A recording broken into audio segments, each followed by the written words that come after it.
Hello बच्चों, कैसे हो आप सब। आज हम स्टार्ट करेंगे क्लास 12 बायोलॉजी में chapter number 11 biotechnology principle and technology का पार्ट सेकंड। तो देखो, पार्ट फर्स्ट में अपन ने रेस्ट्रिक्शन एंडोन्यूक्लियेज एंजाइम के बारे में किया था, जो कि जेनेटिक इंजीनियरिंग की एक टूल है। अब अपन नेक्स्ट टूल के बारे में स्टडी करते हैं, जो कि क्या है, वेक्टर्स। तो वेक्टर्स क्या होते हैं? पहले तो vectors are self replicating DNA molecule. इसका मतलब वेक्टर्स क्या होते हैं? एक तरह के डीएनए मॉलिक्यूल होते हैं और उनके पास में सेल्फ रेप्लिकेशन की एबिलिटी होती है। मतलब वो अपने रेप्लिकेशन के लिए जिस सेल के अंदर है उस सेल पे डिपेंड नहीं करते, वो खुद अपने हिसाब से क्या कर सकते हैं, रेप्लिकेट कर सकते हैं। Into which desired DNA fragment is inserted. इस वेक्टर में अपन क्या कर सकते हैं, अपना जीन ऑफ इंटरेस्ट या जो डीएनए है उसको अपन क्या कर सकते हैं, इंसर्ट कर सकते हैं। They carries desired DNA into host cell, और फिर इनकी हेल्प से अपन उस डिजायर्ड डीएनए को किसी दूसरी सेल के अंदर, जिसे अपन होस्ट सेल कह रहे हैं, उसमें अपन ट्रांसफर भी कर सकते हैं। और वहां जाकर ये क्या करेगा, खुद का रेप्लिकेशन करेगा, साथ ही साथ में उस डिजायर्ड डीएनए का भी क्या करेगा, रेप्लिकेशन करेगा। ठीक है, तो वेक्टर्स क्या होते हैं? एक ऐसी चीज होती है जिससे अपन डिजायर्ड डीएनए को होस्ट सेल में ट्रांसफर कर सकते हैं। ये भी अपन कह सकते हैं। वेक्टर की एक प्रॉपर्टी क्या होनी चाहिए, वो सेल्फ रेप्लिकेटिंग होना चाहिए, ताकि जब उसे होस्ट सेल में ट्रांसफर करे और वो अपने साथ डिजायर्ड डीएनए को लेके जाए, तो वहां पर खुद की कॉपी के साथ साथ उस डिजायर्ड डीएनए की भी क्या करे, कॉपी बनाए। इसका मतलब क्लोनिंग भी करवा सकते हैं। यही वजह वेक्टर को क्लोनिंग वेक्टर्स भी कहते हैं।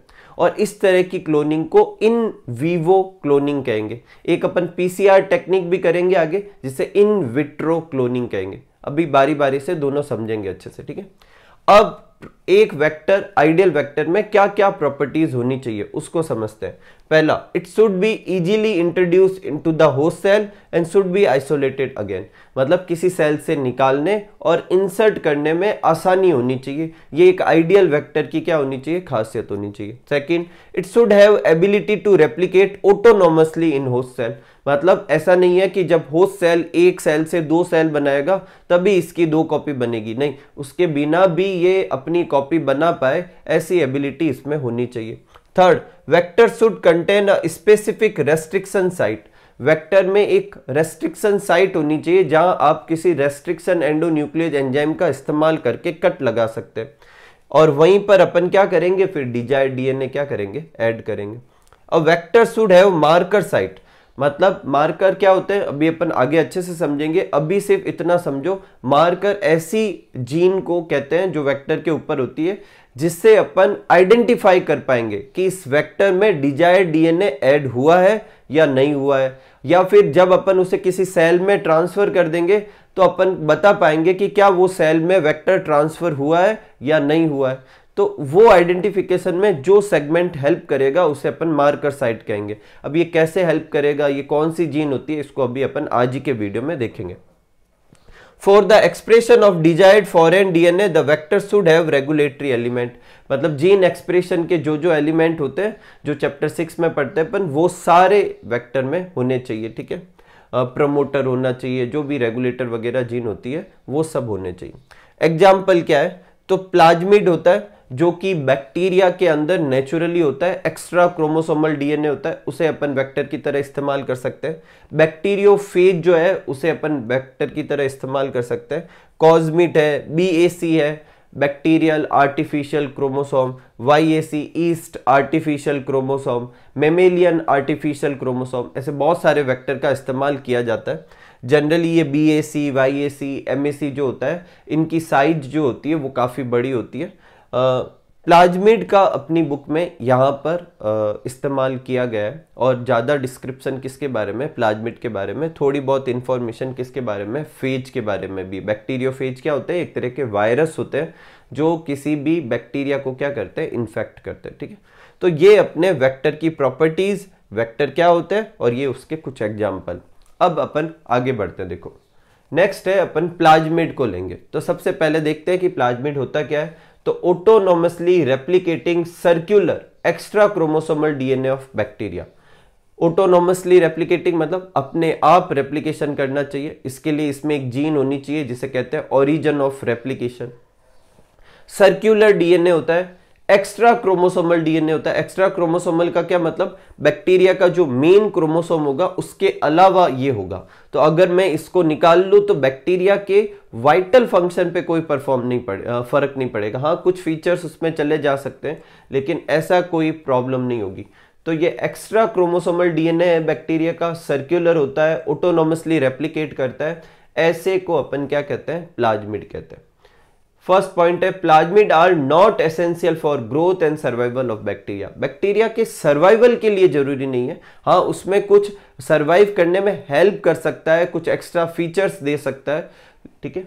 Plasmid is a circular double stranded DNA. Plasmid जो होता है सर्कुलर होता है और डबल स्ट्रैंडेड डीएनए होता है। Plasmid has ORI, origin of replication होता है, जिसकी वजह से वो इंडिपेंडेंट रेप्लिकेशन की एबिलिटी रखता है।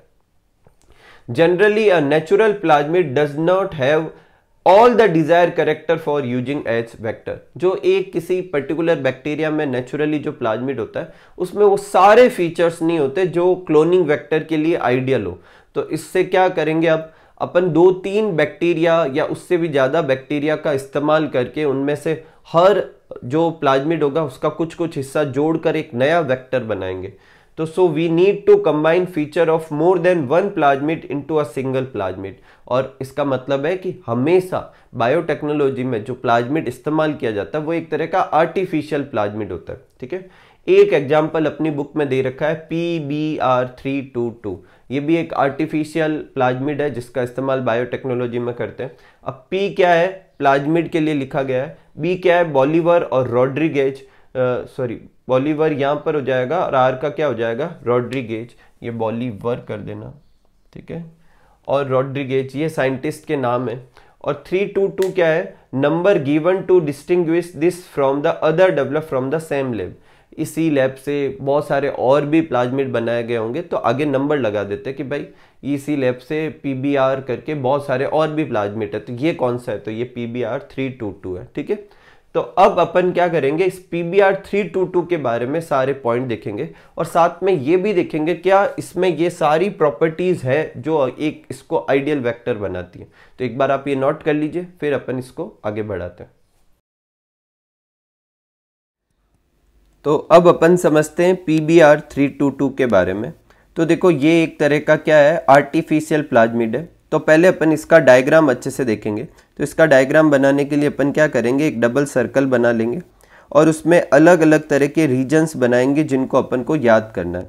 सबसे पहला सबसे इंपॉर्टेंट रीजन इसमें क्या है, ORI, ओरिजिन ऑफ रेप्लिकेशन। ये क्या होता है, it is the sequence from where replication start. ये वो सिक्वेंस है जहाँ से रेप्लिकेशन स्टार्ट होता है और इसी की वजह से प्लाज्मिड जो होता है वो क्या कर पाता है, अपना सेल्फ रेप्लिकेशन कर पाएगा। और PBr322 के पास में ORI होता है और ये एक होना ही चाहिए। अभी अपन ने पढ़ा था कि एक आइडियल प्लाज्मिड वो होगा या आइडियल वेक्टर वो होगा जिसके पास खुद का क्या होगा, ओरिजिन ऑफ रेप्लिकेशन होगा, ताकि वो सेल्फ रेप्लिकेशन कर सके। तो PBr322 के पास में ये होता है। ये कॉपी नंबर को भी क्या करता है, कंट्रोल करता है। इसके पास में देखो ये एक और दे रखा है ROP, इसे रिप्रेसर ऑफ प्राइमर भी कहीं फुल फॉर्म लिखते हैं, रेप्लिकेशन ऑफ प्लाज्मिड करके भी लिखा होता है, ठीक है, जो क्या करता है रेप्लिकेशन को ये भी क्या करेगा, कुछ कंट्रोल करेगा। और इसके बारे में अपनी बुक में कुछ ज़्यादा दे नहीं रखा, ठीक है। नेक्स्ट है सेलेक्टेबल मार्कर। तो सेलेक्टेबल मार्कर क्या होते हैं, ये वो जीन होते हैं जो सेलेक्ट करने में हेल्प करते हैं। अब किसको सेलेक्ट करना है, देखो अगर मान लो ये एक सेल है और इसमें आपका डिजायर्ड DNA वेक्टर के साथ है, तो ऐसी सेल को ट्रांसफॉर्म्ड सेल कहेंगे क्योंकि इसमें कुछ नए फीचर्स आ जाएंगे। और जिसमें नहीं है उसे नॉन ट्रांसफॉर्म सेल कहेंगे। तो जब अपन ऐसे ये बायोटेक्नोलॉजी का प्रोसेस करते हैं तो अपन एक एक सेल पे जाके ये नहीं करते, तो बहुत सारी सेल पे एक साथ करते हैं। तो कभी कभी क्या होता है कि कुछ सेल में तो डिजायर्ड DNA वाला वेक्टर चला जाता है और कुछ में नहीं जाता। तो अपन उनको आइडेंटिफाई कैसे करेंगे कि ट्रांसफॉर्म्ड कौन सी है और नॉन ट्रांसफॉर्म कौन सी है। तो उसके लिए जो जीन हेल्प करे उसे क्या कहते हैं, सेलेक्टेबल मार्कर। अब कैसे हेल्प करेगी इसे अभी अपन समझेंगे आगे। जनरली जो एंटीबायोटिक रेजिस्टेंस जीन होती है उसे सेलेक्टेबल मार्कर की तरह इस्तेमाल करते हैं। यहाँ पर दो एंटीबायोटिक रेजिस्टेंस जीन दिख रही है, AMPR और TETR। ये टेट्रासाइक्लिन रेजिस्टेंस है, ये एम्पिसिलिन रेजिस्टेंस है। इसका क्या मतलब है कि अगर ये वेक्टर किसी में चला जाए, ये प्लाज्मिड किसी सेल में डाल दिया जाए, तो वो टेट्रासाइक्लिन जो एंटीबायोटिक होती है उससे ये बैक्टीरिया नहीं किल होगा, क्योंकि उसके टूवर्ड्स में रेजिस्टेंस है। और अगर उसे एम्पिसिलिन में डाला जाए तो भी ये नहीं मरेगा, क्योंकि उसमें एम्पिसिलिन रेजिस्टेंस भी आ जाएगा। तो जिस सेल में भी ये PBr32 इसी फॉर्म में है, वो दो चीज़ों के लिए रेजिस्टेंस देगा, किस किस के टूवर्ड्स में, टेट्रासाइक्लिन और एम्पिसिलिन। अब इसका इस्तेमाल अपन कैसे करेंगे सेलेक्टेबल मार्कर की तरह, वो अभी अपन आगे देखेंगे। तो PBr322 में क्या है, दो सेलेक्टेबल मार्कर है, एक AMPR जो एम्पिसिलिन रेजिस्टेंस जीन है, और एक टेट्रासाइक्लिन रेजिस्टेंस जीन है। ठीक है, कोई तकलीफ नहीं। इसके अलावा देखो प्लाज्मिड में क्लोनिंग साइट भी होनी चाहिए। अब क्लोनिंग साइट क्या होता है, देखो cloning site is a place where we can make a cut by restriction enzyme, और जहाँ पर अपन क्या कर पाए, फॉरेन DNA ऐड कर पाए। तो ये जो लिखे हुए देखो रेस्ट्रिक्शन एंजाइम के नाम लिखे हुए, ये सारे इन पर्टिकुलर रेस्ट्रिक्शन एंजाइम से इन जगह पर अपन क्या कर सकते हैं, कट कर सकते हैं। लेकिन जनरली वो रेस्ट्रिक्शन साइट का इस्तेमाल किया जाता है जो अपने मार्कर जीन है उनके अंदर हो। तो जैसे BAM-H1 का इस्तेमाल करेंगे, SAL1 का इस्तेमाल करेंगे, PUE1 का इस्तेमाल करेंगे, PST1 का इस्तेमाल करेंगे। इन जो रेस्ट्रिक्शन एंजाइम है और इनकी जो रेस्ट्रिक्शन साइट है उनका इस्तेमाल अपन किसकी तरह करेंगे, क्लोनिंग साइट की तरह। तो generally restriction site present in one of the antibiotic resistance gene are used as cloning site. तो PBr322 में अपन को याद रखना है कि टेट्रासाइक्लिन में कौन सी है, BAM-H1 और SAL1। देखो BAM-H1 और SAL1। और एम्पिसिलिन रेजिस्टेंस वाला जो जीन था उसमें कौन कौन सी है, PVU1 और PST1। अपन क्या करेंगे, जैसे सपोज करो BAM-H1 से अपन इस इलाके को क्या करेंगे, कट करेंगे। जो डिजायर्ड DNA होगा उसे भी BAM-H1 से कट करेंगे और फिर उसे यहाँ पर क्या कर देंगे, इंसर्ट कर देंगे। ठीक है, तो इस तरीके से वो किसका काम करेगा, क्लोनिंग साइट का। और ये आपको पूरा डायग्राम क्या करना है, याद करना है, और ये 3 पॉइंट जो है वो डिस्क्रिप्शन हो जाएंगे। ठीक है, अब एक बार ये भी समझ लेते हैं ये सब यूज कैसे करेंगे। तो देखो ये एक नॉर्मल ई कोलाई जीन है। ठीक है, इसमें से प्लाज्मिड अपन ने निकाल लिया, या इसमें प्लाज्मिड नहीं होता। ये अपना वो PBr322 है। मैंने दो चीज़ों को ही हाईलाइट किया है, एम्पिसिलिन रेजिस्टेंस और टेट्रासाइक्लिन रेजिस्टेंस। अब मैं क्या करता हूँ, BAM-H1 से कट करूँगा तो वो यहाँ कट करेगा, इसको भी यहाँ से कहीं से कट करके लाएगा, और फिर DNA लाइगेज से ये इस जगह पर क्या कर देंगे अपन, इंसर्ट। तो यहाँ पर इंसर्ट कर दिया। जैसे ही अपन टेट्रासाइक्लिन जीन की जगह पर डिजायर्ड जीन इंसर्ट करेंगे तो वो लॉस्ट कर देगा क्या, टेट्रासाइक्लिन रेजिस्टेंस। एम्पिसिलिन रेजिस्टेंस अभी भी काम करेगा। तो ये इनएक्टिवेशन हो गया एक पर्टिकुलर जीन का, किसकी वजह से, कुछ चीज़ें इंसर्ट करने की वजह से। इसे कहते हैं इंसर्शनल एक्टिवेशन। ठीक है, अब ये वाला जो प्लाज्मिड है वो अपन कहाँ पर इंसर्ट कर देंगे, इस नॉर्मल ई कोलाई में। ये ई कोलाई में आ गया। दिस ई कोलाई नाउ लिखना था, यहाँ पर अपन क्या करते हैं, ये जो ई कोलाई है ये बेसिकली अब क्या लिखेंगे, नाउ कैन ग्रो। ये अब क्या कर सकती है, ग्रो कर सकती है एम्पिसिलिन में। क्यों कर सकती है, क्योंकि इसमें एम्पिसिलिन रेजिस्टेंस जीन है। लेकिन किस में ग्रो नहीं कर सकती, टेट्रासाइक्लिन में ग्रो नहीं कर सकती। क्यों नहीं कर सकती, क्योंकि इंसर्शनल एक्टिवेशन की वजह से उसे खराब कर दिया गया। ठीक है, अब इस चीज का इस्तेमाल कैसे करेंगे, एकदम सिंपल सा है। देखो जब अपन ये पूरा प्रोसीजर करेंगे, इसे आगे समझेंगे अपन, तो 3 तरह की ई कोलाई की सेल अपन को मिलेगी। एक ऐसी ई कोलाई की सेल होगी जिसमें कोई प्लाज्मिड ही नहीं है। ठीक है, एक ऐसी ई कोलाई की सेल मिलेगी जिसमें प्लाज्मिड है लेकिन नॉर्मल वाला बोले तो ये, और एक ऐसी ई कोलाई होगा जिसमें ट्रांसफॉर्म जीन वाला, जो अपन डिजायर्ड जीन डालना चाहते थे वो प्लाज्मिड है बोले तो ये वाला। तो अब इन तीनों को आइडेंटिफाई कैसे करेंगे, 1 बाय 1 अपन क्या करेंगे, जो बैक्टीरियल सेल की कॉलोनी होगी उसे एक बार एम्पिसिलिन में गिराएंगे। तो जब इसे एम्पिसिलिन में रखेंगे तो इसकी सेल क्या हो जाएगी, डेड हो जाएगी। जब इसे टेट्रासाइक्लिन में रखेंगे तो उसमें भी डेड हो जाएगी। इसका मतलब ना ये एम्पिसिलिन में ग्रो कर रहा है ना टेट्रासाइक्लिन में। इसका मतलब इसमें प्लाज्मिड ही नहीं है, क्योंकि प्लाज्मिड में तो ये 2 रेजिस्टेंस की जीन होती है। फिर जब इसको रखेंगे तो ये एम्पिसिलिन में भी ग्रो करेगा, टेट्रासाइक्लिन में भी ग्रो करेगा। तो ये अपने काम का नहीं है, ये भी अपने काम का नहीं है। ये क्यों काम का नहीं है कि इसमें तो कोई प्लाज्मिड ही नहीं है, और ये क्यों काम का नहीं है, इसमें प्लाज्मिड तो है लेकिन वो जीन नहीं है जो अपन चाहते थे। मुझे क्या पता चला जीन नहीं है, क्योंकि अगर जीन होती तो जीन तो मैंने टेट्रासाइक्लिन वाली जगह पर डाली थी, तो वो टेट्रासाइक्लिन में ग्रो नहीं करना चाहिए था। तो जो अपना ट्रांसफॉर्म्ड बैक्टीरिया होगा वो एम्पिसिलिन में ग्रो करेगा लेकिन टेट्रासाइक्लिन में ग्रो नहीं करेगा। इस चीज़ को मैं आगे और वापस समझाऊंगा, वहाँ समझ लेना। एक देखो कभी कभी क्या होती है कि ये ऐसे चेक करने में थोड़ी प्रॉब्लम होती है। तो कुछ जीन ऐसी होती है जो क्या करती है, एक सर्टेन फिनोटाइप प्रोड्यूस करके अपन को ट्रांसफॉर्म और नॉन ट्रांसफॉर्म सेल के बारे में बता देती है। जैसे अच्छे से सुनना, जैसे एक जीन होती है बीटा गैलेक्टोसाइडेज जीन, और ये जीन वाला जो भी वेक्टर है जिस भी सेल में होगा उसमें ब्लू कलर आएगा। क्या आएगा? Blue colour. तो अब आपको क्या करना है कि उस वेक्टर की ये जो बीटा गैलेक्टोसाइडेज जीन जो है यहाँ पर डिजाइड डीएनए क्या कर देना है, इंसर्ट कर देना है। अब जो बैक्टीरियल कॉलोनी होगी जिसमें अपन ये इंसर्ट करेंगे, अपन को कैसे पता चलेगा कि ये वाला उसमें गया या नहीं? तो जिसमें जाएगा ये वाला डिजाइड डीएनए वाला, क्योंकि अपन ने बीटा गैलेक्टोसाइडेज की जगह तो डीएनए इंसर्ट कर दिया, तो वो ब्लू कलर नहीं प्रोड्यूस करेगा। और जिसमें ये नॉर्मल प्लाज्मिड चला जाएगा या नॉर्मल वेक्टर चला जाएगा जिसमें डिजाइड डीएनए इंसर्ट नहीं है, वो अभी भी कैसा मतलब कलर देगा? ब्लू कलर देगा। एक बार वापस समझते हैं। देखो, these gene help in identification of transform cell from non transform cell by a certain phenotype. अब कैसे? जैसे एक बीटा गैलेक्टोसाइडेज जीन होती है जो कि क्या करती है, ब्लू कलर प्रोड्यूस करती है। अपन क्या करेंगे, इंसर्ट करेंगे डिजाइड जीन यहाँ पर। जैसे ही इंसर्ट करेंगे इंसर्शनल इनएक्टिवेशन हो जाएगा। अब ट्रांसफर कर देंगे इसको किसके अंदर, होस्ट के अंदर।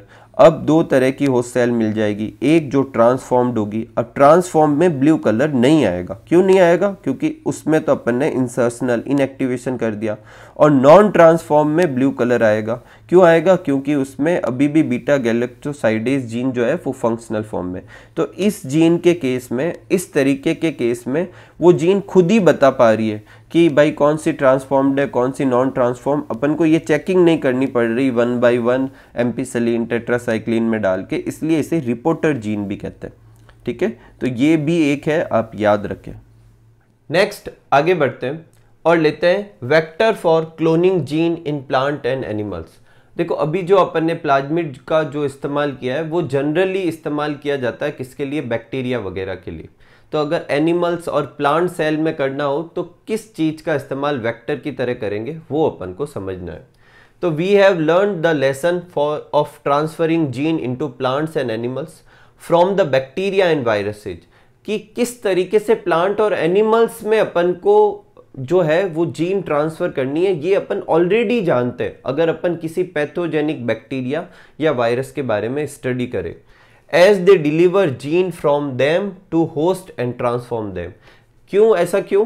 क्योंकि एक वायरस जब किसी भी होस्ट सेल को इन्फेक्ट करता है तो वो अपना जीन क्या करता है, उस होस्ट सेल में डाल देता है और फिर होस्ट सेल के डीएनए के साथ में उसे कंबाइन भी कर देता है और उस होस्ट सेल को ट्रांसफॉर्म करता है और फिर अपने हिसाब से उससे क्या करता है, प्रोडक्ट बनवाता है। इसका मतलब नेचुरली वायरस ये करते आ रहे हैं, तो अपन क्यों ना उन वायरस और उन बैक्टीरिया का ही इस्तेमाल करें, किसको अपन वेक्टर की तरह इस्तेमाल करें, किसके लिए? प्लांट और एनिमल्स के लिए। तो एक एक करके अपन दोनों के लिए समझते हैं। पहला है एग्रोबैक्टीरियम ट्यूमीफेसियंस। ये एक पैथोजेनिक बैक्टीरिया है जो किस में डिजीज फैलाता है? डाइकोट में। ये क्या करता है, अपने अंदर से एक टी डीएनए, जिसे ट्रांसफर डीएनए कहेंगे, उसे क्या करेगा, नॉर्मल प्लांट सेल के अंदर डालेगा, जिससे नॉर्मल प्लांट सेल क्या करती है, ट्यूमर बनाती है। एक मतलब ऐसे कलेक्शन ऑफ सेल बना लेगी। Now it direct tumour cell to produce the chemical required by the pathogen. और अब उस ट्यूमर सेल की जो सेल होगी, ट्यूमर की जो सेल होगी, उससे वो सारे केमिकल बनाएगा जो उसके खुद के लिए जरूरी है।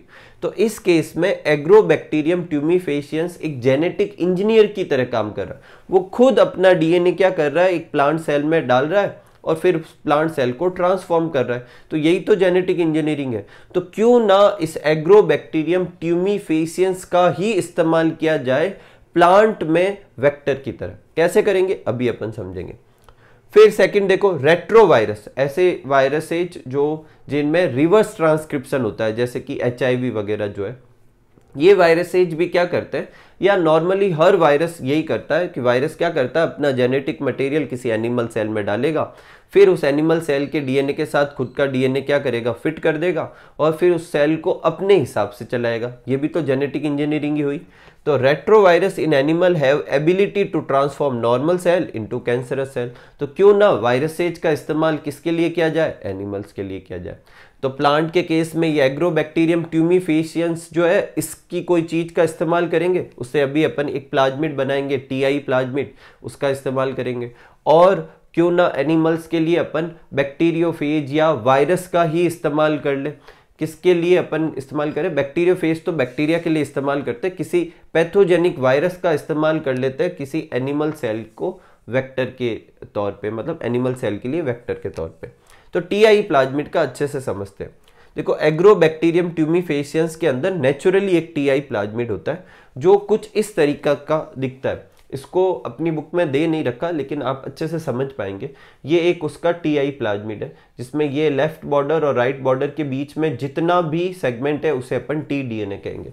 अब इसमें से एक सेगमेंट है AUX, ये क्या करता है, होस्ट सेल में ऑक्सीन की अमाउंट को बढ़ाता है, CYT साइटोकाइनिन की अमाउंट को बढ़ाता है, और इन दोनों की वजह से होस्ट सेल में ऑक्सीन और साइटोकाइनिन क्या कराते हैं, सेल डिवीजन कराते हैं। तो अनकंट्रोल सेल डिवीजन होने लगेगा, जिसकी वजह से वहां क्या बन जाएगी, ट्यूमर बन जाएगी।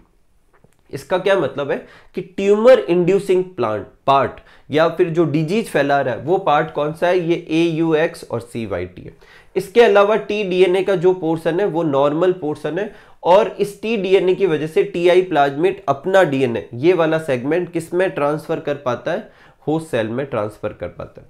अब अपन को सिर्फ इतना सा करना है ध्यान से, ये AUX और CYT ये वाला जो सेगमेंट है इसे कट कर देंगे और इसकी जगह अपना डिजायर्ड DNA क्या कर देंगे, इंसर्ट कर देंगे।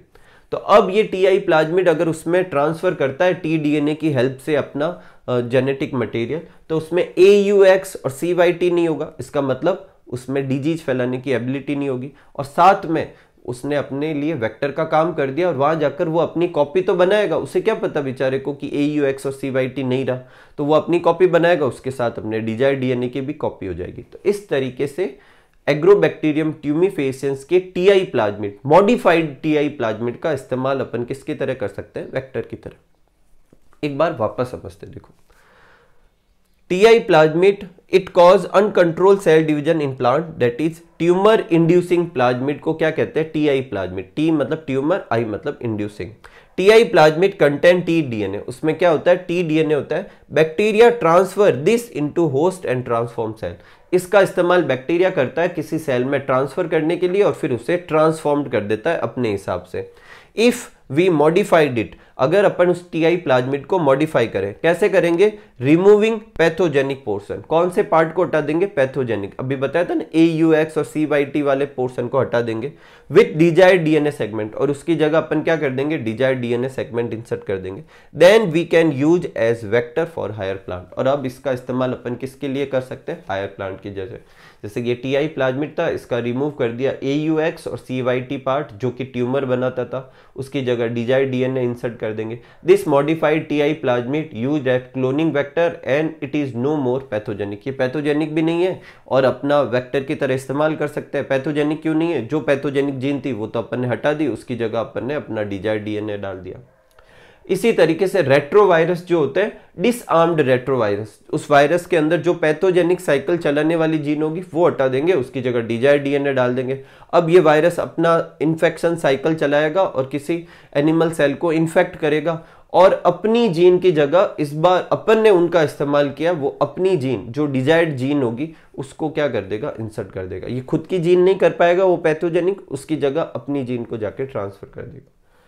ये जो अभी तक अपन ने वेक्टर का इस्तेमाल किया है और वेक्टर जाके होस्ट सेल के अंदर कॉपी बनाते हैं, इसको कहते हैं इन विवो क्लोनिंग। क्या कहते हैं, इन विवो क्लोनिंग। कभी कभी अपन आर्टिफिशियल तरीके से भी क्लोनिंग करवा सकते हैं, जिसे इन विट्रो क्लोनिंग कहते हैं। और उसकी एक बहुत फेमस टेक्निक होती है, कौन सी? पीसीआर टेक्निक, जिसे कहते हैं पॉलीमरेज चेन रिएक्शन। अब क्या होता है, कैसे करते हैं, उसको अभी आप समझते हैं, पहले आप ये सब अच्छे से नोट कर लीजिए, ठीक है।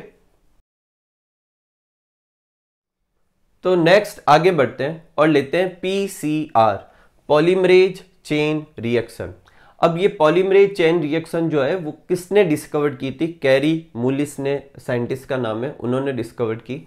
In this reaction multiple copies of gene of interest, या जो डीएनए अपने इंटरेस्ट का, उसकी मल्टीपल कॉपीज बना सकते हैं, synthesized by in vitro method. और किस मेथड से बनाएंगे? इन विट्रो मेथड, और बहुत ही कम टाइम में मल्टीपल कॉपीज बन जाएगी, ठीक है। तो ऐसी टेक्निक को क्या कहते हैं? Polymerase chain reaction. जब अपन 6 चैप्टर करते हैं तो उसमें भी डीएनए फिंगरप्रिंटिंग और बहुत सारी जगह पर पीसीआर का इस्तेमाल किया जाता है, ठीक है। रिक्वायरमेंट क्या है? तो देखो, एक तो चाहिए डीएनए टू बी एम्पलीफाइड। उस डीएनए चाहिए जिसका अपन को क्या करना है? एम्पलीफिकेशन करना है, मतलब जिसके नंबर बढ़ाने, जिसकी कॉपी बनानी। 2 सेट ऑफ प्राइमर्स, एक अपन को क्या चाहिए? प्राइमर्स चाहिए। अब प्राइमर क्या होता है? Small chemically synthesized oligonucleotide. Nucleotide, DNA किसका बना होता है? न्यूक्लियोटाइड का। ओलिगो मतलब छोटे न्यूक्लियोटाइड होते हैं, कम नंबर होते हैं उसमें। पॉलीन्यूक्लियोटाइड क्या होता है? जिसमें बहुत सारे न्यूक्लियोटाइड होते हैं। डीएनए और आरएनए एक तरह के पॉलीन्यूक्लियोटाइड है, ये भी एक तरह के न्यूक्लियोटाइड ही है, बस इसमें कुछ ही रिपीटेशन होते हैं। That are complementary to the region of DNA. जो डीएनए की जो 2 साइट होती है, देखो डीएनए में क्या होते हैं? 2 स्ट्रैंड होते हैं, एक पे नाइट्रोजन बेस पेयर होते हैं, दूसरे पे भी नाइट्रोजन बेस पेयर होते हैं। लेकिन ये दोनों नाइट्रोजन बेस पेयर एक दूसरे के कॉम्प्लीमेंट्री होते हैं। जैसे यहाँ पर ए है तो यहाँ पर क्या होगा? टी। यहाँ पर टी है तो इस तरफ क्या होगा? ई। यहाँ पर जी है तो इस तरफ क्या होगा? सी। इस तरफ सी है तो इस तरफ क्या होगा? जी। तो अपन जो प्राइमर का इस्तेमाल करेंगे वो प्राइमर क्या होगा? एक पर्टिकुलर स्ट्रैंड के कॉम्प्लीमेंट्री क्या रखेगा? न्यूक्लियोटाइड रखेगा। और दूसरा प्राइमर दूसरे स्ट्रैंड के कॉम्प्लीमेंट्री क्या रखेगा? न्यूक्लियोटाइड रखेगा। इसीलिए अपन कितने प्राइमर का इस्तेमाल कर रहे हैं? 2 का। अब स्टार्टिंग में तो छोटे छोटे तो अपन ने खुद ले लिए, फिर इसको एक्सटेंड करना है, इसको और बढ़ाना है, अभी अपन समझेंगे। उसके लिए अपन को एक तो एंजाइम चाहिएगा, जिसे अपन कहेंगे डीएनए पॉलीमरेज, ताकि वो डीएनए की पूरी एक स्ट्रैंड बनवा सके। लेकिन यहाँ पर एक स्पेशल तरह का डीएनए पॉलीमरेज इस्तेमाल करते हैं, जिसे कहते हैं टैक डीएनए पॉलीमरेज। ये एक थर्मल स्टेबल डीएनए पॉलीमरेज है। अब सडनली अपन को थर्मल स्टेबल डीएनए पॉलीमरेज क्यों चाहिए, उसको भी अभी अपन समझेंगे।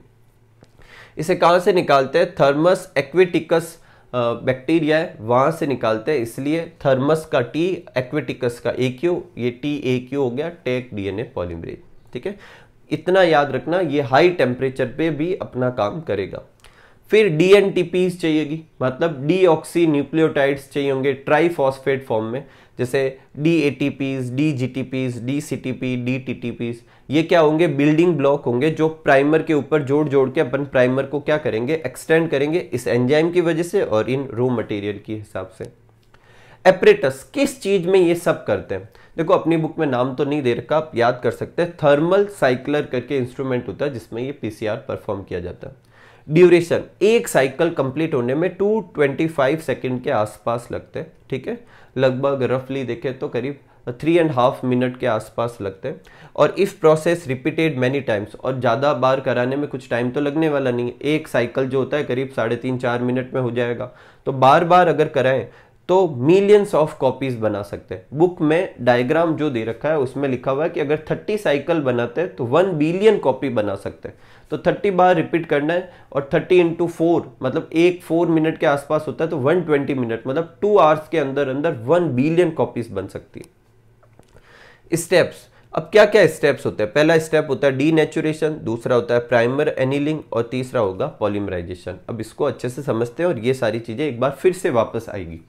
देखो सबसे पहले ये एक डीएनए जिसकी 2 स्ट्रैंड है, एक 5' से 3' और एक 3' से 5'। डीएनए की दोनों स्ट्रैंड एक दूसरे के जस्ट एंटी पैरेलल चलती है। यहाँ पर अगर A है तो यहाँ पर क्या होगा T, यहाँ पर अगर A है तो यहाँ पर क्या होगा T, और अगर यहाँ T है तो यहाँ क्या होगा A। दोनों स्ट्रैंड पे जो न्यूक्लियोटाइड होते हैं वो एक दूसरे के कॉम्प्लीमेंट्री होते हैं, ठीक है।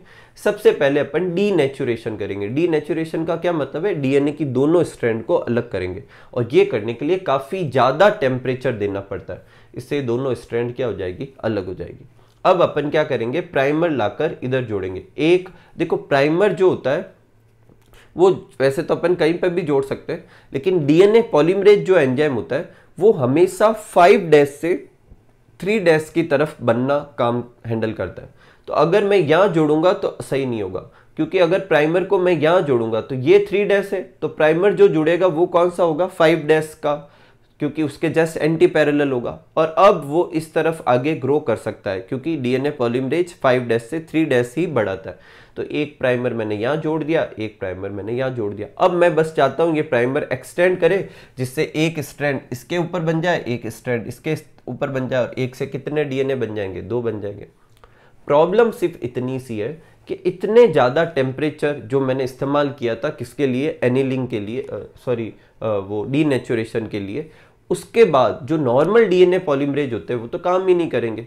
यही वजह है अपन को टैक डीएनए पॉलीमरेज का इस्तेमाल करना पड़ेगा, जो कि हाई टेम्परेचर पे भी काम करेगा। वो हाई टेम्परेचर पे क्यों करता है, क्योंकि ये bacteria naturally high temperature habitat में रहता है। ठीक है, तो यहाँ पर अपन क्या करेंगे, पॉलीमराइजेशन करेंगे, किसके हेल्प से, टैक डीएनए पॉलीमरेज के हेल्प से, और साथ में क्या करेंगे, डीऑक्सी न्यूक्लियोटाइड्स का इस्तेमाल करेंगे, ये डीएनटीपीस का।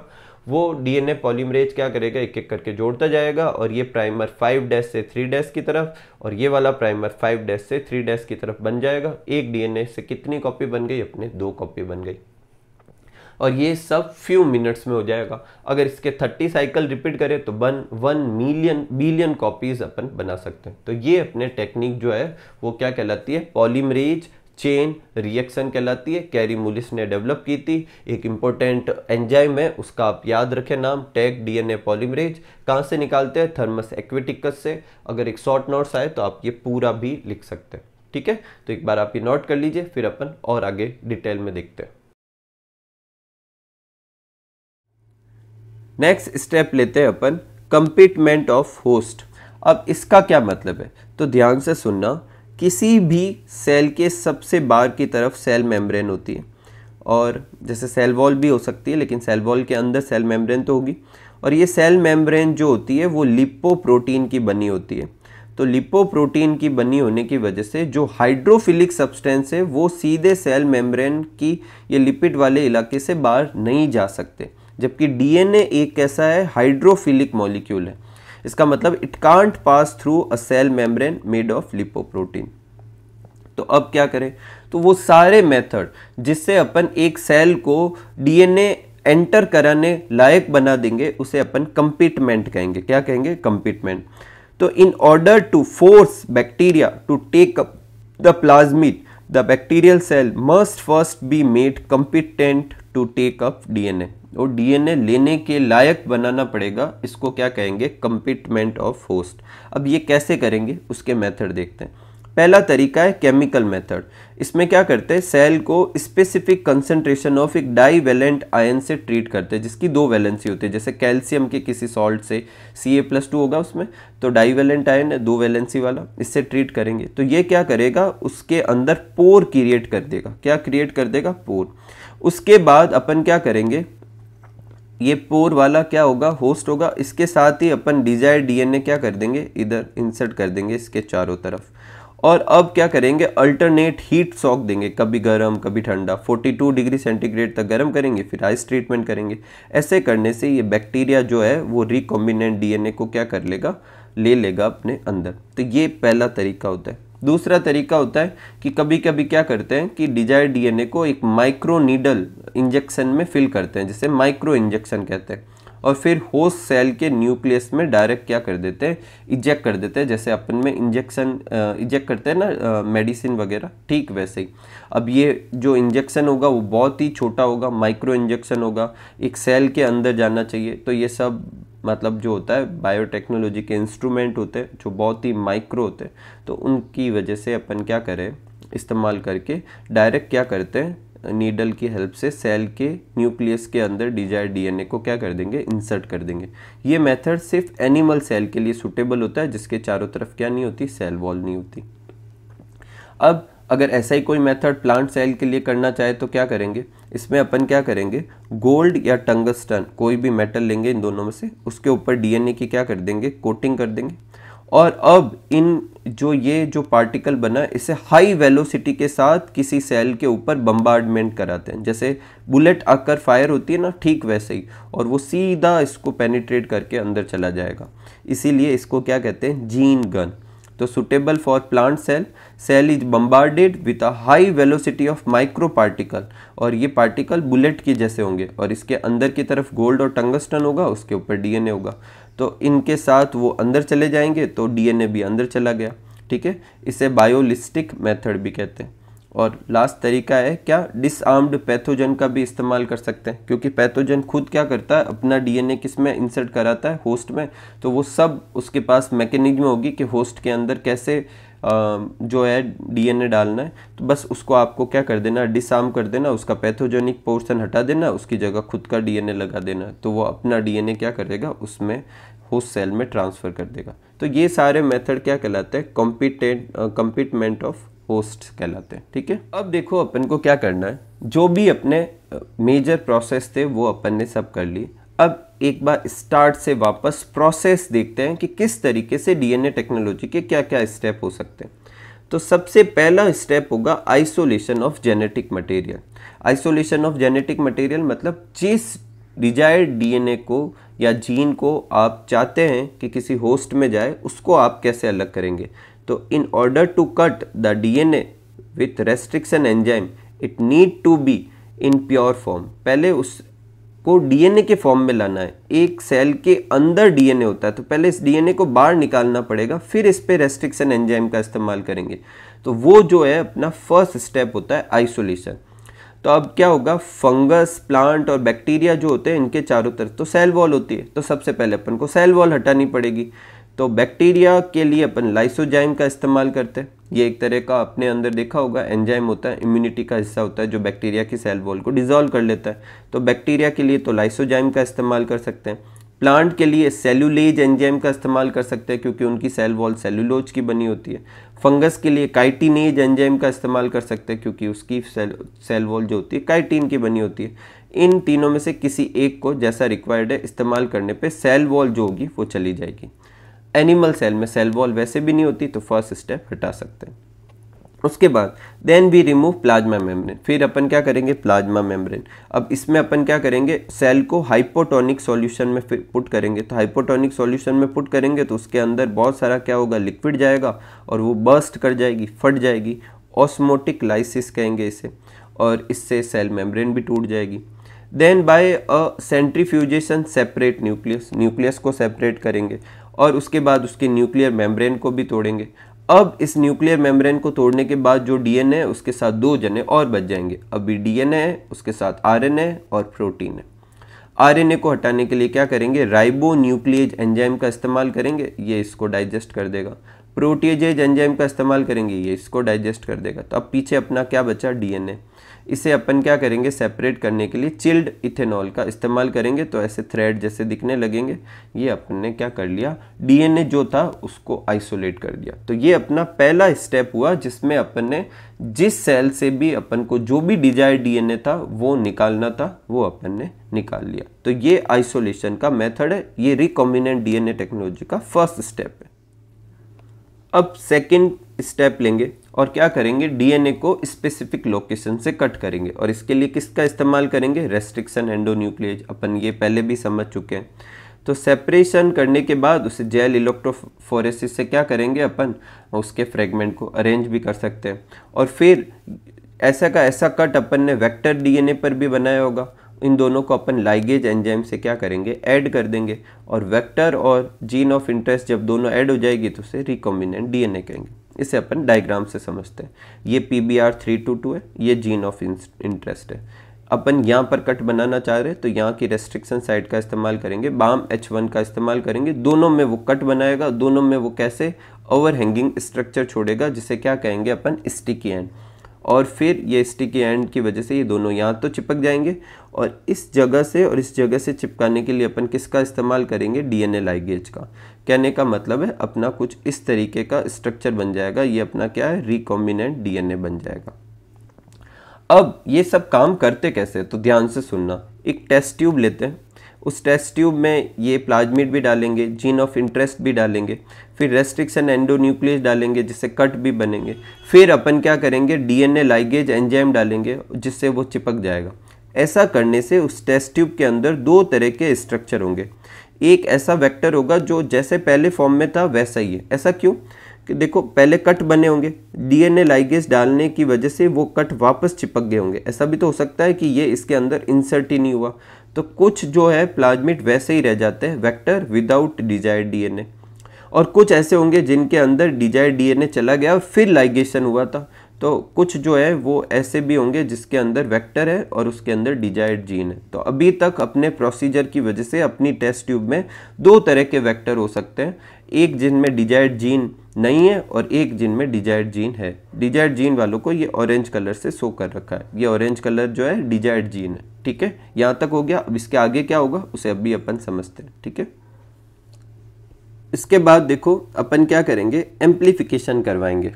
अब एम्प्लीफिकेशन जो है कॉपी बनवानी है, तो एक मतलब ये कॉपी वाला जो स्टेप है ये अपन सेकंड स्टेप से पहले भी करवा सकते हैं। इन विवो क्लोनिंग होती है वेक्टर से, इन विट्रो क्लोनिंग होती है पीसीआर से। बुक में पीसीआर का डिस्क्रिप्शन इसी स्टेप में दे रखा है, अपन ने पहले ही कर लिया।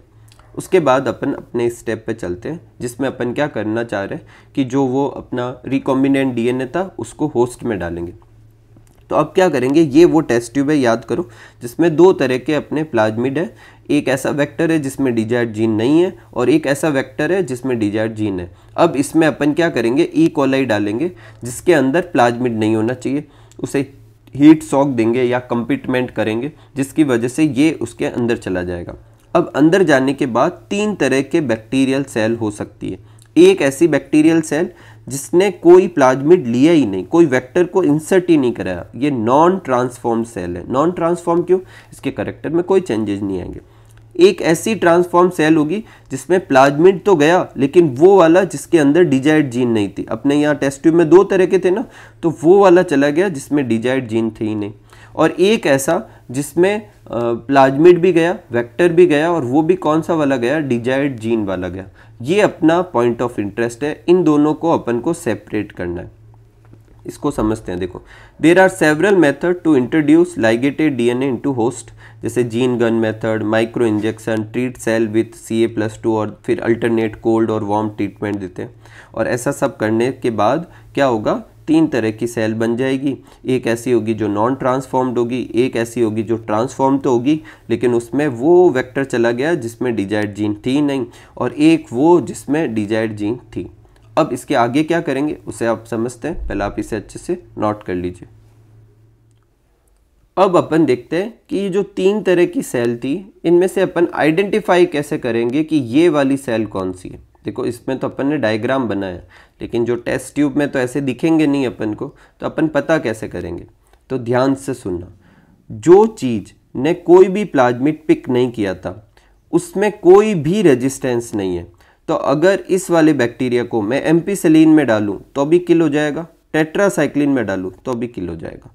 तो वो कॉलोनी या वो बैक्टीरियल सेल जो एम्पिसिलिन में भी किल होती है, टेट्रासाइक्लिन में भी किल होती है, उससे अपन कहेंगे नॉन ट्रांसफॉर्म सेल, क्योंकि उसमें कोई रेजिस्टेंस ही नहीं है। वो जिसने पिक तो किया था लेकिन नॉर्मल प्लाज्मिड कर लिया, वो एम्पिसिलिन में भी ग्रो करेगी, टेट्रासाइक्लिन में भी ग्रो करेगी, ये भी अपने काम की नहीं। दोनों रेजिस्टेंस होने का मतलब उसकी एम्पिसिलिन वाली जीन भी एक्टिव है, टेट्रासाइक्लिन वाली जीन भी एक्टिव है। इसका मतलब इसमें जीन ऑफ इंटरेस्ट नहीं है, क्योंकि अपन ने जीन ऑफ इंटरेस्ट किस जगह पर डाला था, टेट्रासाइक्लिन रेजिस्टेंस वाली साइड पे डाला था। वो जो रिकॉम्बिनेंट प्लाज्मिड पिक करेगी वो एम्पिसिलिन में तो रेजिस्टेंस शो करेगी लेकिन टेट्रासाइक्लिन में रेजिस्टेंस शो नहीं करेगी, क्योंकि इंसर्शनल क्या हो गया, इनएक्टिवेशन हो गया। और इस तरीके से अपन क्या कर पाएंगे, आइडेंटिफाई कर पाएंगे। अपन ने आइडेंटिफाई करने के लिए किस चीज का इस्तेमाल किया था, ये जो जीन रेजिस्टेंस वाली थी, ampicillin resistant, tetracycline resistant gene का इस्तेमाल किया, इसलिए उसे अपन क्या कहते हैं, सेलेक्टेबल मार्कर। एक और चीज़ जो बच्चों को डाउट होता है कि जब इस बैक्टीरिया को अपन डालेंगे, किल हो जाएगा, तो फिर अपन इस्तेमाल क्या करेंगे आगे। तो सबसे पहले क्या करते हैं, एक्चुअल में एक प्लेट बनाते हैं जिसे कहते हैं मास्टर प्लेट। ठीक है, क्या बनाते हैं, मास्टर प्लेट। ठीक है, और फिर एक जो होती है उसकी कॉपी बनाते हैं। जितने भी एक्सपेरिमेंट किए जाते हैं इस कॉपी प्लेट पे किए जाते हैं। ठीक है। और फिर सिलेक्शन किस में से किया जाता है, मास्टर प्लेट में से। जैसे मान लो ये वाली कॉलोनी को अपन ने डिसाइड किया कि ये अपने काम की है, तो ये वाले पे तो टेस्टिंग में ये सब मर जाएंगे, तो अपन इस्तेमाल क्या करेंगे, तो इस वाली कॉलोनी की ये वाला इसका ये यहीं से कॉपी की गई थी तो यहाँ से चूज करेंगे, ठीक है। तो मास्टर प्लेट की एक रेप्लिका बनाएंगे और सारी टेस्टिंग रेप्लिका पर किए जाते हैं, ठीक है। नेक्स्ट है expression of foreign gene into host cell. क्या करना है, फॉरेन जीन जो है उसको होस्ट सेल में एक्सप्रेस करवाना है। अब एक्सप्रेस का क्या मतलब है, एक जीन का एक्सप्रेशन का मतलब होती है कि जीन क्या करे, प्रोटीन बनाए। तो अपन को प्रोटीन बनानी है, क्योंकि रिकॉम्बिनेंट डीएनए है तो उससे जो प्रोटीन बनेगी उसे रिकॉम्बिनेंट प्रोटीन कहेंगे। If any protein encoding gene is expressed in the heterologous host, उसे अपन क्या कहते हैं, रिकॉम्बिनेंट प्रोटीन। अब ये हेट्रोलोगस होस्ट क्या होता है, ऐसा होस्ट जिसमें एक ऐसी जीन है जो उसमें जनरली होती नहीं है, वो तो अपन ने डाली है, और फिर ये जो प्रोटीन बनाएगी एक्सप्रेस करके उसे अपन क्या कहेंगे, रिकॉम्बिनेंट प्रोटीन कहेंगे। द फॉरेन जो जीन थी वो get express under appropriate condition, एक स्पेशल कंडीशन चाहिए उसे एक्सप्रेस होने के लिए, और वो कंडीशन अपन अवेलेबल खुद करवाएंगे। अब इसको स्मॉल स्केल पर अलग तरीके से अवेलेबल करवाते हैं, लार्ज स्केल पे अलग तरीके से अवेलेबल करवाते हैं। स्मॉल स्केल पे मतलब लैब वगैरह में जो होता है वो अपन टेस्ट ट्यूब वगैरह में ऑप्टिमम कंडीशन अवेलेबल करवाते हैं। अब स्मॉल स्केल कल्चर जो है उसको करवाने का फ़ायदा क्या है, एक तो अपन लैब में टेस्टिंग करके पता कर सकते हैं बारी बारी से, मतलब कि क्या कंडीशन पर ये ऑप्टिमम ग्रोथ शो करेगा, उसके लिए भी तो आइडेंटिफाई करना पड़ेगा, तो लैब में ये टेस्ट ट्यूब में टेस्टिंग से पता चल जाएगा। दूसरा, जो होस्ट सेल है इसको आप लार्ज स्केल में इस्तेमाल करने से पहले फिजियोलॉजिकली एक्टिव फॉर्म में लाएंगे। जैसे कि जो होता है ना, जैसे कि कोई भी अपना काम होगा उसके अंदर अगर अपन पहले से एक नॉर्मल बैक्टीरिया ले जाएंगे और फिर उससे काम करवाएंगे तो वो अभी एक्टिवली पार्टिसिपेट नहीं कर रहा वो काम का, वो थोड़ा टाइम लेगा पहले उस मोड को स्टार्ट करने में और फिर काम करेगा। क्यों ना अपन इस बैक्टीरिया से वो काम एक स्मॉल स्केल पर पहले से करवाना स्टार्ट कर दे और फिर लार्ज स्केल कल्चर में करें। इसका एक अच्छा सा एग्जांपल है कि अपन मिल्क जो होता है उससे कर्ड बनाने के लिए बाहर से बैक्टीरिया नहीं लाते, किसी और कर्ड से ही बैक्टीरिया ले लेते हैं। क्यों? क्योंकि वो बैक्टीरिया पहले से उस कर्ड में क्या कर रहे हैं, अपना काम कर रहे हैं, तो वो पहले से एक्टिव है। इसको इधर डालेंगे तो वो एक्टिव है ही है और जल्दी जल्दी से अपना काम यहाँ पर भी स्टार्ट कर देंगे और ये दूध को भी कर्ड में बदल देंगे। तो पहला तो फ़ायदा होता है स्मॉल स्केल कल्चर का कि कल्चर के लिए जो ऑप्टिमम कंडीशन होती है वो पता चलती है, और दूसरा फ़ायदा ये होता है कि उनको अपन मेंटेन कर पाते हैं लॉग या एक्सपोनेंशियल फेज में, जो कि उनकी मोस्ट मेटाबॉलिक एक्टिव फेज होती है, जिसका इस्तेमाल अपन डायरेक्ट किस में कर पाएंगे, लार्ज स्केल में। तो ये दोनों स्टेप लार्ज स्केल के लिए हेल्पफुल होगी। अब लैब में तो अपन उस लेवल पे प्रोडक्ट नहीं बना पाएंगे जिस लेवल पे मार्केट में सप्लाई करें, तो अपन को लार्ज स्केल प्रोडक्शन करना होगा। उसके लिए जो इंस्ट्रूमेंट का इस्तेमाल करते हैं उसे क्या कहते हैं, बायो रिएक्टर कहते हैं। ठीक है, अब अपन देखते हैं कि बायो रिएक्टर्स क्या होते हैं। तो ये एक तरह के लार्ज वॉल्यूम वेसल्स है, 100 से 1000 लीटर के हो सकते हैं, in which raw material are biologically converted into specified product. मतलब जो भी रो मटेरियल है उससे स्पेसिफिक प्रोडक्ट बनाए जाते हैं लिविंग सेल को इस्तेमाल करके। ऐसे इंस्ट्रूमेंट को क्या कहते हैं, बायो रिएक्टर। कहने का मतलब है बायो रिएक्टर के अंदर सारी ऑप्टिमल कंडीशन अवेलेबल करवाएंगे अपन होस्ट सेल को, ताकि वो अपना जो रिकॉम्बिनेंट डीएनए है उसके अंदर उनसे क्या करे, प्रोटीन बनाए। ठीक है, दो तरह के बायो रिएक्टर का इस्तेमाल करते हैं, एक सिंपल स्टीयर्ड टैंक और एक स्पर्ज्ड स्टीयर्ड टैंक। इन दोनों में कुछ की डिफरेंस है, जैसे कि इसका बॉटम जो है वो कैसा दिख रहा है आपको, सिलेंड्रिकल जैसे ऐसे कर्व शेप का, इसका क्या है, फ्लैट है। इसमें देखो ये जो अपने फोम ब्रेकर्स है, इसमें कोई फोम ब्रेकर्स नहीं है क्योंकि इसमें नेचुरली फोम कम ही बनते हैं, इसमें बनते हैं तो उसको अपन को हटाने के लिए क्या करना पड़ेगा, फोम ब्रेकर्स का इस्तेमाल करना पड़ेगा। इसमें जो ये जो स्टीयर है जो और ज़्यादा इफ़ेक्टिवली घूमता है और ज़्यादा काम करता है, क्योंकि इसके अंदर बहुत सारे फोम वगैरह बनेंगे, मिक्स वगैरह करना पड़ेगा। इसमें ये काम किससे किया जाता है, एयर फ्लो करवाई जाती है, तो एयर से ये काम होने लगेगा और उससे अपना क्या होगा कि जो मिक्सिंग होगी वो सब हो जाएगी। तो ये दो तरह के क्या है, बायो रिएक्टर जिसमें छोटे मोटे इनके कंपोनेंट के बेसिस पर क्या है की डिफरेंस है। आप इन दोनों का डायग्राम अच्छे से कर लें, इनके कौन कौन से कंपोनेंट है उनका नाम याद रखें। जैसे इसमें फोम ब्रेकर है, फ्लैट ब्लेड एम्पेलर है, कल्चर ग्रोथ है, स्टेराइल एयर जो होती है वो पास की जाती है, ठीक है, एसिड बेस रेगुलेटर यहाँ से कंट्रोल किया जाता है, ठीक, ऐसे कैसे इसके भी क्या है वो जो लेबलिंग है उसको आप अच्छे से ध्यान रखें। कहने का मतलब है बायो रिएक्टर जो होती है वो सारी कंडीशन को क्या करती है, रेगुलेट करती है जो एक होस्ट सेल को चाहिए एक्सप्रेस होने के लिए। तो बायो रिएक्टर में क्या होगी, जीन एक्सप्रेशन हो जाएगी और उससे प्रोटीन बन जाएगा। अब एक फाइनल पॉइंट रहा है जिसे कहते हैं डाउन स्ट्रीम प्रोसेसिंग। उसके बाद अपना ये चैप्टर और ये वीडियो दोनों ही क्या हो जाएंगे, कंप्लीट हो जाएंगे। तो एक बार आप ये नोट कर लीजिए अच्छे से और फिर अपन आगे समझते हैं। और एक और चीज़, इसके लिए अपन को मतलब ये ज़्यादा अपन को इनको डिटेल में नहीं करना है, इनके डायग्राम पर ही फोकस करना है, ठीक है। तो लास्ट फाइनल पॉइंट है आज के वीडियो का और इस चैप्टर का और डीएनए टेक्नोलॉजी का, वो है डाउन स्ट्रीम प्रोसेसिंग। तो देखो डाउन स्ट्रीम प्रोसेसिंग क्या होता है, processing involves all the step after expression of gene. जो जीन एक्सप्रेशन कराई थी उसके बाद में जितने भी स्टेप होंगे जिसके बाद में अपन वो प्रोडक्ट को मार्केट में लॉन्च कर सकते हैं, उन सारे प्रोसेस को क्या कहेंगे, डाउन स्ट्रीम प्रोसेसिंग कहेंगे। अब इसमें पहला क्या होगा point, separation of protein and product, उस प्रोटीन को सेपरेट करना। दूसरा उसका प्यूरिफिकेशन करना। तीसरा उसमें प्रिजर्वेटिव वगैरह मिलाना ताकि वो जब अवेलेबल होगी मार्केट में तो आसानी से खराब ना हो, ठीक है। चौथा उसकी क्लिनिकल ट्रायल करना। ये तब किया जाता है अगर आप रिकॉम्बिनेंट डीएनए टेक्नोलॉजी से कोई ड्रग्स बना रहे या कोई मेडिसिन बना रहे तो उसका पहले क्लिनिकल ट्रायल भी किया जाता है। और फिफ्थ है स्ट्रिक्ट कर दो, स्ट्रिक्ट क्वालिटी कंट्रोल टेस्ट, मतलब क्वालिटी की कंट्रोल टेस्ट करेंगे कि वो उस क्वालिटी की है जिस क्वालिटी की अपन चाहते थे। Now we have finish good ready for marketing. अब वो जो गुड्स है या जो भी चीज़ है मार्केटिंग के लिए तैयार है और अब अपन उसका इस्तेमाल मार्केटिंग में कर सकते हैं और फिर अपन मार्केट में सेल कर सकते हैं। तो ये था डाउन स्ट्रीम प्रोसेसिंग जो कि लास्ट स्टेप होता है रिकॉम्बिनेंट डीएनए टेक्नोलॉजी का। तो इस तरीके से ये अपना चैप्टर पूरा होता है।